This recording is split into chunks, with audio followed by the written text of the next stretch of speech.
Marcus Evans' fists pounded against the door of what used to be his sanctuary, his home.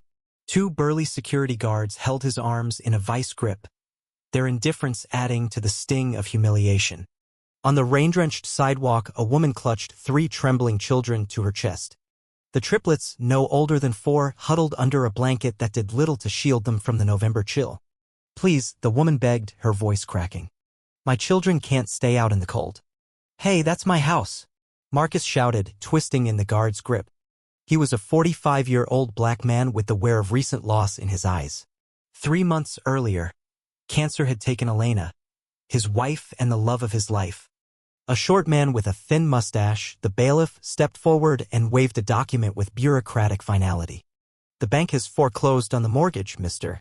Evans. This property is now under the ownership of the Hanover Financial Group." Marcus barely registered the words.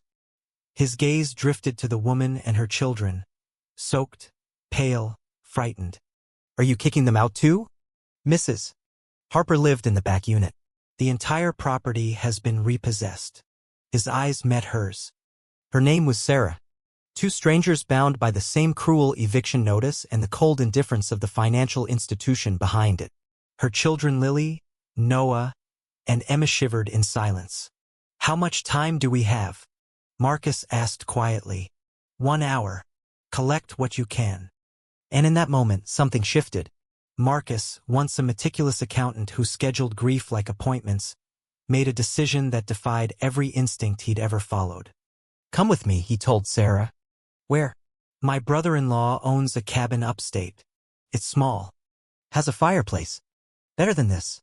Sarah hesitated, but the children were already looking at Marcus like he was a miracle wrapped in flannel. As they packed what little they could, Marcus noticed Sarah moved around the house with an uncanny familiarity, pausing by Elena's photo as if it held a deeper memory. Something flickered in her eyes. Not the look of a stranger. Not quite. They left under gray skies in an old Ford packed with duffel bags and silent questions. Sarah hugged a briefcase to her chest like it was armor. "I'm sorry," she murmured. "Don't be. The real criminals are sipping scotch somewhere. I've lived in the back unit 3 years. Since my ex left. Just me and the kids." The road twisted. Lightning cracked. The folder in her arms slipped. Marcus glimpsed a memo bearing the Hanover Financial Group logo, stamped confidential, Operation Clean Slate. "Where did you get this?" Sarah blushed. "I clean their offices. I save paper for the kids to draw on." Marcus flipped through the pages. "This is a foreclosure plan. Targeting minority neighborhoods, single-parent households. 8 months ago? That's before Elena got sick." "There's more," Sarah said. A whole folder. His phone buzzed. Jack, his brother-in-law, texted, "Turn on the news. CEO of Hanover's bragging about revitalizing neighborhoods." Marcus called Jack. "Contact David Rains, the lawyer who took on the hospital." Elena trusted him. 2 days later, in a cabin lit by a single kerosene lamp, documents blanketed the table. David Rains, eyes scanning fast, muttered, "This is financial genocide. Deliberately preying on the vulnerable." Elena was a financial analyst, Marcus said. She was investigating something before she got sick. And her treatment was denied. 3 times, David added. "Guess who underwrites the insurance provider?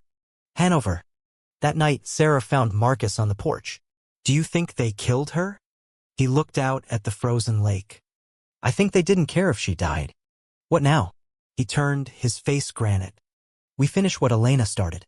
At Hanover's next press conference, CEO Brent Callahan smiled for cameras in his designer suit. "Operation Clean Slate has rejuvenated entire communities. We've removed elements that stood in the way of progress." A reporter asked, "Isn't this targeting minorities?" Callahan chuckled. "We apply financial criteria equally. If some groups are affected more than others, maybe they should make better choices." Marcus switched off the TV. "Better choices?" Elena worked 60-hour weeks. David grinned. "No, what's better than suing a corrupt company? Using their own files to destroy them." Sarah, rooting through the folder, gasped. "There's a flash drive. Labeled E. Evans." Marcus plugged it in. The contents stunned them. Audio files. Spreadsheets. Emails. Elena had compiled everything. In one recording, Callahan sneered, That analyst is poking around too much. If she uncovers our offshore accounts, we might need a medical delay. Sarah covered her mouth. They denied her treatment on purpose. Marcus stared at Elena's face on screen. A file titled Operation Justice. A blueprint. A final act. They spent weeks executing it. The next Hanover press conference began like all the others. But at 10:03 a.m., the screen behind Callahan flickered. Elena appeared. If you're seeing this, I didn't live to tell the story. But the truth has a way of rising. The screen rolled through incriminating documents. Maps. Emails. Audio of executives plotting discriminatory policies. Callahan froze. This is fake. Deep fakes. But then came the audio. We delay her treatment. Nature does the rest. At 10:15 a.m., the FBI entered. Brent Callahan. You're under arrest for fraud, discrimination, conspiracy, and obstruction of justice. From the back, Marcus stepped forward. You called us undesirable. But it was a cleaning woman and a grieving husband who brought you down. Stock plummeted.